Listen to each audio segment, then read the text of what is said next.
नमस्ते। हाँ, हेलो, कैसे आप सब? चलिए कहानी शुरू करते हैं। जहाँ सिद्धार्थ अपने बेटे को ढूंढते हुए रसोई में आता है, जहाँ उसका बेटा अपनी नानी का हाथ पकड़े हुए कहता है कि नानी, मैं ना अपने पापा जैसा अच्छा बच्चा बनूंगा। जैसे उनकी माँ उन्हें खाना खिलाती है प्यार से, वैसे मेरी माँ भी मुझे खाना खिलाएगी। सिद्धार्थ ये सब सुन रहा होता है रसोई घुसने से पहले, और सुनकर बहुत खुश होता है कि उसका बेटा कितना अच्छा है। जिस पर वो कहती है, तो बताओ और क्या अच्छा तुम जानते हो? जिस पर वो कहता है कि मैं ना बड़ा होकर मेरे पापा जैसा बहुत बड़ा बिजनेसमैन बनूंगा। जिस पर वो कहती है, अच्छा, तो तुम्हारे पापा का बिजनेस तुम संभालोगे?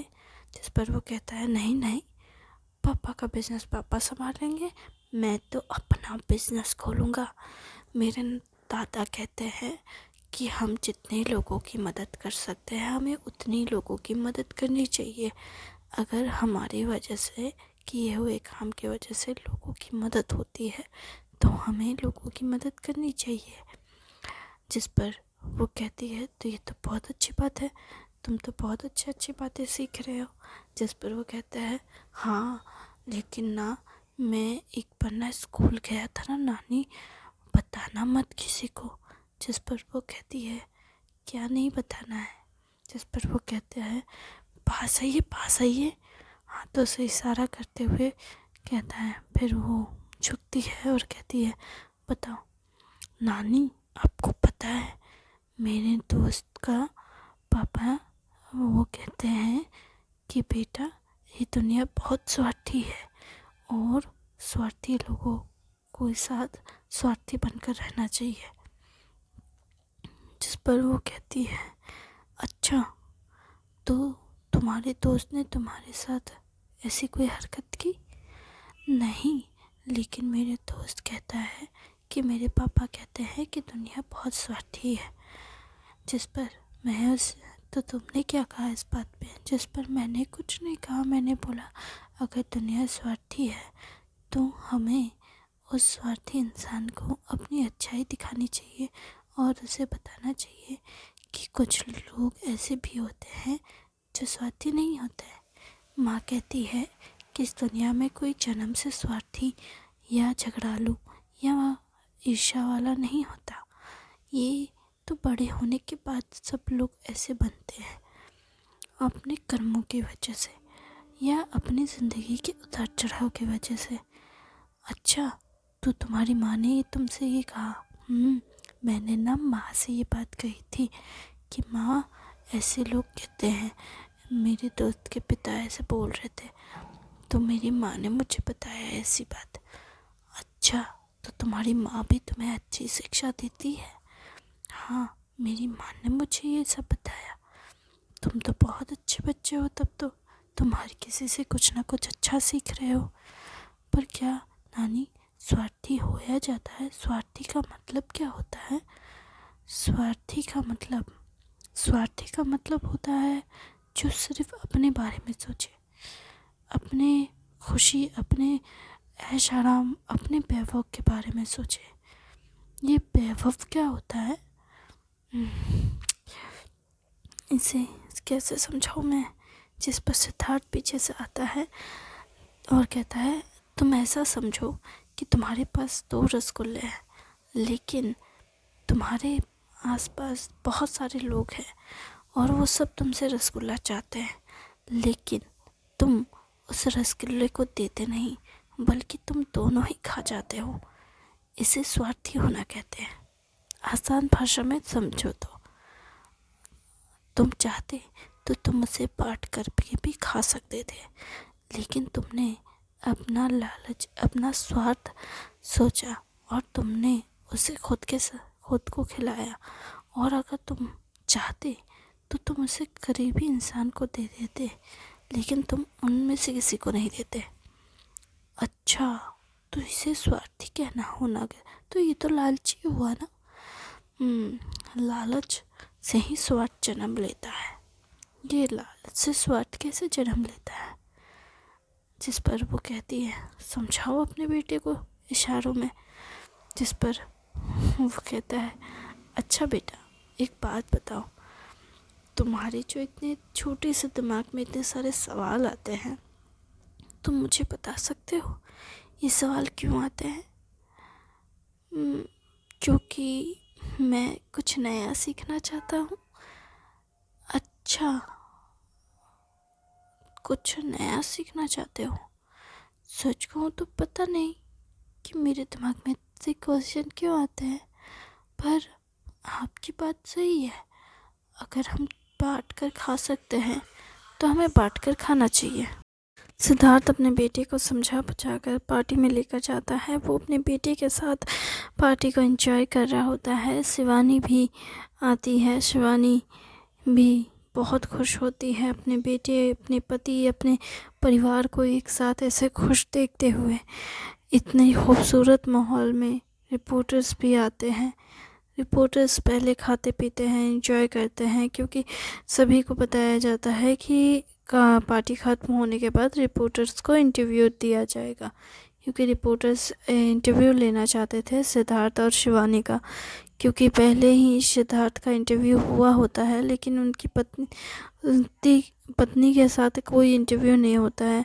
सिद्धार्थ बोल चुका होता है कि एक बार वो इंटरव्यू देगा, लेकिन कभी टाइम ही नहीं होता है सिद्धार्थ और शिवानी के साथ में इंटरव्यू लेने का। लेकिन इस बार सिद्धार्थ कहता है कि मैं इंटरव्यू दूंगा शिवानी के साथ। और इसी सिलसिले में रिपोर्टर्स भी आते हैं, और जो कि वो इतना बड़ा बिजनेसमैन होता है, तो इस बारे में इसको भी मीडिया कवरेज करना चाहती थी, बताना चाहती थी दुनिया भर में कि क्या चल रहा है उनकी फैमिली में वगैरह, सारी डिटेलिंग्स देना चाहती थी। तो इसलिए सभी लोग आते हैं, सब इंजॉय कर रहे होते हैं, खाना पीना, फोटोग्राफी वगैरह सब होते हैं। कुछ ऐसे यूट्यूबर इन्फ्लुएंसर भी आते हैं जो इस बारे में डिटेलिंग दे रहे होते हैं। कुछ तो उसके खुद के रिलेटिव वाले होते हैं जो सोशल मीडिया पे एक्टिव रहते हैं और काम दिखा रहे होते हैं। पार्टी बहुत ज़ोरों शोरों से चल रही होती है और काफ़ी अच्छी चल रही होती है। धीरे धीरे वक्त गुजरता है, पार्टी में भीड़ कम हो जाती है। कुछ रिलेटिव जो होते हैं वो गेस्ट हाउस में खा पी करके चले जाते हैं आराम करने के लिए, और फिर आखिर में फैमिली मेम्बर में भी कुछ लोग ऐसे होते हैं जो कि खुद रहते हैं पार्टी को ख़त्म होने के बाद सारे सामान को समेटने के लिए, देखने के लिए कि कोई बाकी तो नहीं है खाने पीने के लिए। जब सब ख़त्म हो जाता है तब रिपोर्टर कहते हैं कि क्या हम अब इंटरव्यू ले सकते हैं, जिस पर सिद्धार्थ कहता है हाँ बिल्कुल। जिस पर शिवानी कहती है 1 मिनट करके वो बाहर जाती है और अपने बेटे को बुलाती है और कहती है बेटा जाकर दादी और दादा के साथ सो जाना, हाँ। जिस पर वो कहता है ठीक है माँ। और उसके बाद फिर शिवानी भी इंटरव्यू देने के लिए बाहर आ जाती है। बाहर एक गार्डन होता है जहाँ पे कैमरा सेटअप किया जाता है, शोरगुल से बिल्कुल परे एक शांत जगह, जहाँ पे इंटरव्यूअर पहले तो कहता है सर आप मैम आप कंफर्टेबल है ना, क्योंकि वो देख शिवानी प्रेग्नेंट होती है तो इस वजह से वो पूछ रहा होता है। जिस पर शिवानी सिर्फ इतना कहती है कि देखिए मैं नहीं चाहती कि मेरी प्रेगनेंसी की न्यूज़ ऐसे अभी बाहर आए। जिस पर वो कहता है ठीक है मैम, इस बारे में किसी को नहीं पता चलेगा, कोई भी इस बारे में नहीं कहेगा। जिस पर वो कहती है ठीक है, इसके अलावा आपको जो भी पूछना है आप पूछ सकते हैं। जिसके बाद सभी कहते हैं कि आप कंफर्टेबल तो है ना। जिस पर वो कहती है हाँ। फिर सिद्धार्थ और शिवानी बैठ आराम से इंटरव्यू देना शुरू करते हैं, और इधर पार्टी जो उसके पिता और उसके माँ दोनों ही पार्टी को अच्छे से ख़त्म करते हुए, लोगों को खिला पिला करके, सबको गुड नाइट बोलते हुए टाटा बाय बाय कर रहे होते हैं, और फिर अपने पोते को ले जाकर सुलाते हैं। घर की मेड को बोल दिया जाता है कि तुम भी सो जाना जल्दी से, सुबह उठकर काम कर लेना। जिस पर वो कहती है ठीक है मैम। काम थोड़ा बहुत समेटा कर लाइट वाइट ऑफ हो जाती है। जिस पर मीडिया रिपोर्टर कहते हैं कि आपके घर में तो सब बहुत जल्दी सोने चले गए, अभी तो 10 ही बज रहे हैं। जिस पर वो कहता है कि आज पार्टी है, इस वजह से अभी 10-11 बज जाएंगे, अभी कहाँ लाइट ऑफ हुए हैं। जिस पर वो कह रहा है कुछ तो जगह पे लाइट्स ऑफ हो गए हैं। हाँ, कुछ कुछ जगह पे है, लेकिन ये मेड का काम है, वो जहाँ ज़रूरत नहीं है वहाँ लाइट चलाने की ज़रूरत लाइट ऑफ कर देती हैं। खामखा बिजली क्यों मतलब खर्च करना। मुझे लगा नहीं था कि आपके जैसा इतना अमीर बिजनेसमैन भी ऐसा कुछ। जिस पर वो कहता है कि बिजली की ज़रूरत तो सबको है, बेवजह बिजली क्यों खर्च करना है, आने वाले पीढ़ी को भी तो बिजली चाहिए होगी ना। अगर हम ही सारा बिजली खर्च करेंगे तो वो क्या इस्तेमाल करेंगे। आपकी सोच तो काफ़ी अमेजिंग है। जिस पर सिद्धार्थ कहता है हाँ, मेरा तो यही मानना है, और अगर ज़रूरत ना हो तो बिजली खर्च करने की ज़रूरत नहीं है। वैसे तो मेरे घर में सोलर पैनल भी लगे हुए हैं, उसके अलावा एयर मतलब हवा से भी बिजली बनती है, तो वो भी इस्तेमाल हो रहे हैं। अभी नया इंस्टॉल किया है मैंने। अच्छा, तो आप हवा से बिजली बनाने के लिए, हाँ मैंने वो सब मैंने देखा था, लेटेस्ट में ऐसा कुछ चल रहा था तो मैंने वो भी देखा, और मैंने मतलब इस्तेमाल करने को लेकर सोचा, और मुझे लगता है कि ये सारे तरीके बेहतर हैं। अगर बेफिजूल में बिजली इधर से लेने की क्या ज़रूरत है, जब मैं मतलब हम खुद ही अपने घर में बिजली बना सकते हैं। तो बस थोड़ी मेहनत करनी है और फिर बिजली बन जाएगी घर पे ही इस्तेमाल करने के लिए, हवा से धूप से। तो फिर खामखा कोयला जलाने की क्या ज़रूरत है बिजली के लिए। आप तो सच में बहुत अच्छे हैं। वैसे हम इंटरव्यू लेने आए थे तो हम उस पर फोकस करते हैं। जिस पर सिद्धार्थ कहता है तो सर हम कहाँ तक हमने आपका एक बार इंटरव्यू लिया था, उस वक्त तो आपने एक कंपनी टेक ओवर किया था, तब हमने आपका इंटरव्यू लिया था और आपने बताया था अपने लाइफ के बारे में, अपनी शादीशुदा लाइफ के बारे में। ज़्यादा कुछ तो आपने बताया नहीं। उस वक्त हमें पता चला था कि आपकी वाइफ कौन है। तो अभी क्या आप हमें बता सकते हैं आपकी शादीशुदा लाइफ कैसी चल रही है। जिस पर वो कहते हैं बहुत अच्छी चल रही है, आप तो देख ही रहे हैं। जिस पर शिवानी से पूछते हैं मैम सर ऐसे बहुत बड़े बिजनेसमैन हैं, उनके पास तो टाइम ही नहीं होता है, आपको टाइम देते हैं। जिस पर वो कहती है हाँ टाइम तो मुझे देते ही हैं, और इनफैक्ट वो अपने रिश्तों को लेकर बहुत अच्छे हैं, और बहुत ऑनेस्टली कहूँ तो वो मेरा बहुत ख्याल रखते हैं। और मैं बहुत खुश हूँ कि मुझे सिद्धार्थ जैसा हस्बैंड मिला। जिस पर सिद्धार्थ कहता है नहीं, सच कहूँ तो मैं बहुत लकी हूँ। मैंने मैंने इतनी मैंने बहुत लंबे वक्त तक ऐसे इंसान का इंतज़ार किया कि मुझे आखिरकार उस इंतज़ार का फल मिला, मुझे मेरा प्यार मिला। मैं बहुत खुश हूँ, और सच कहूँ तो मैं बहुत सुकून से हूँ। मैं बहुत लकी हूँ कि मुझे ऐसी वाइफ मिली। और मैं क्या कहूँ। जिस पर रिपोर्टर कहता है तो मैम से पूछ लेता है मैम बट आप तो एक बेहतरीन राइटर रही हैं, क्या शादी के बाद आपका करियर। जिस पर सिद्धार्थ कहता है शिवानी की ओर इशारा करते हुए बताओ। जिस पर शिवानी सिद्धार्थ की ओर देखते हुए इशारों को समझते हुए कहती है कि एक्चुअली हाँ मेरी राइटिंग करियर में बहुत बहुत बेहतरीन सच कहूँ तो मैं बहुत बिज़ी रहती थी पहले कंपनीज के कामों के लिए, खुद के राइटिंग को अलग अलग मुकाम पर ले जाने के लिए। मेरे पास इतना टाइम नहीं था कि मैं कुछ ऐसा करूं जो जो मुझे नहीं करना चाहिए। मतलब शादी, रिश्ते, नाते, सब के लिए मेरे पास वक्त नहीं था। पर और ना ही मुझे सब पे ज़्यादा भरोसा था। मुझे लगता था कि ये एक झूठ है और दिखावा है बस। प्यार जैसे खूबसूरत बातें सिर्फ कहानी और किस्सों में ही अच्छे लगते हैं, रियलिटी में ऐसा कुछ होता नहीं है। तो क्या यही वजह है कि आप एक्शन स्टोरी ज़्यादा लिखती थी? सच कहूँ तो हाँ। लेटेस्ट में आपकी एक बुक लॉन्च हुई है। आपने बहुत खूबसूरत सी एक किताब पब्लिश की है। अ, मैंने उस किताब का नाम सुना था। अम, आपने उस किताब का नाम रखा था आशा के पंख। क्या आप उस बारे में कुछ कहेंगे?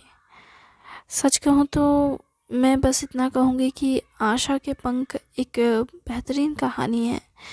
वो एक ऐसी कहानी है जो एक पंछी को आज़ाद होने का एहसास कराती है। हमारे आसपास ऐसे कई लोग होते हैं जो हमें जिनके साथ हम खुश रह सकते हैं आज़ादी के साथ, अपनेपन के साथ, लेकिन वो हमें दुनिया भर की परेशानियों से बचाने की कोशिश करते हैं। लेकिन सच कहा जाए तो उन्हीं की वजह से हम सबसे ज़्यादा परेशान हो जाते हैं। और ये इसी चीज़ के ऊपर है कहानी कि हमारे लिए सबसे ज़रूरी है कि हमारे खुशियों का एक आसमान हो और अपनों का साथ हो। एक ऐसा आसमान जहाँ अनगिनत पंछी हो, नए नए दिलचस्प किस्से और कहानियाँ बने, लेकिन साथ में अपना एक खुद का आरामदायक एक आंगन हो जहाँ पे हम खुश रहें, सुकून से भरे रहें, हमारे अपने हमें प्यार करें। मतलब एक फैमिली ऐसी होनी चाहिए जहाँ पे हम लौट कर बार बार आना चाहें। मतलब कई बच्चे होते हैं जो अपनी फैमिली से दूर जाना चाहते हैं, इसलिए क्योंकि उन्हें लगता है कि उनकी फैमिली उन्हें प्यार नहीं करती, या कुछ ऐसे बच्चे होते हैं जो हम्म, अपनी फैमिली को नापसंद करते हैं, या फैमिली नापसंद करती है। तो मतलब ऐसे में हर एक बच्चे के लिए उसका एक घर होना चाहिए जहाँ वो उसे सुकून मिले। और मतलब सच कहूँ तो आप खुद कहानी पढ़ लीजिएगा और आपको समझ आ जाएगा। क्योंकि क्या है ना, एक राइटर से उसकी जिस पर सिद्धार्थ कहता है, मैं इस मामले में एक बात कहना चाहूँगा जिस पर शिवानी कहती है हाँ तुम कहो, जिस पर सिद्धार्थ कहता है कि देखिए, एक राइटर से उसकी कला के बारे में आप वो जानना चाहते हैं जो वो ऑलरेडी लिख चुकी है। उसे शब्दों में बयां कर पाना एक राइटर के लिए बहुत मुश्किल होता है। पर हाँ, मैं इतना ज़रूर कहूँगा कि मैंने वो कहानी पढ़ी है और वो बहुत दिलचस्प है। उस कहानी का मीनिंग बहुत खूबसूरत है। वो महज सिर्फ एक ज़िंदगी की लड़ाई नहीं है, बल्कि एक उम्मीद है और अपनी आशा और निराशा से बाहर निकलने की खुशी, स्पेशली अपनी निराशा से बाहर निकलने के लिए और अपने अंदर झांकने के लिए है ये कहानी। मतलब खुद के अंदर झांके और आपके ही अंदर आपके सारे सवालों का जवाब मिल जाएगा। आप काफ़ी अच्छे से अपनी पत्नी की कहानियों को समझते हैं। सच कहूँ तो मैं अपनी पत्नी को समझता हूँ और मैं बहुत लकी हूँ कि मुझे इतनी अच्छी वाइफ मिली है जो मुझे भी समझती है और अपनी कहानियों को भी अच्छे से बयां करना जानती है। Thank you. तो क्या हम इस इंटरव्यू को यहाँ ख़त्म करें? हाँ बिल्कुल। बस मैं चाहता हूँ कि आप अगर मेरी फैमिली के बारे में लिखना चाह रहे हैं तो बस इतना लिखिएगा कि मेरी फैमिली मेरे लिए सबसे बेस्ट फैमिली है और हम दोनों बहुत खुश हैं इस परिवार के साथ। शिवानी भी इस बात से एग्री करते हुए कहती है, मेरा आज परिवार पूरा हो गया है और हम दोनों बहुत खुश हैं। हमने जिस प्यार के लिए इतना लंबा इंतज़ार किया, आखिर में वो प्यार पूरा हुआ। इस इंतज़ार के साथ अब हमारा प्यार ख़त्म का एक नया खूबसूरत सफ़र शुरू हुआ है और हम इस सफ़र के साथ एक दूसरे का हाथ थाम कर चलना चाहते हैं। प्यार और सुकून के साथ अब आगे बढ़ना चाहते हैं और आगे बढ़ते हुए इस अपने किए हुए हर काम को एक बेहतरीन मुकाम पर ले जाना चाहते हैं। हम अपने अपने काम को सराहेंगे और बेहतर बनाएंगे, अपने लिए भी और दूसरों के लिए भी, ताकि हर कोई इसे बेहतर मुकाम पर खुद को ले जाने के लिए प्रेरित हो और ज़िंदगी में खुश रहे। Thank you very much this interviews. इसके साथ ये इंटरव्यू ख़त्म होता है और इसी के साथ ये कहानी भी ख़त्म होती है। आखिर में सिद्धार्थ को लंबे इंतज़ार के बाद उसका प्यार मिल ही जाता है। थैंक यू वेरी मच इस कहानी को सुनने के लिए। उम्मीद है आपको अच्छी लग रही होगी।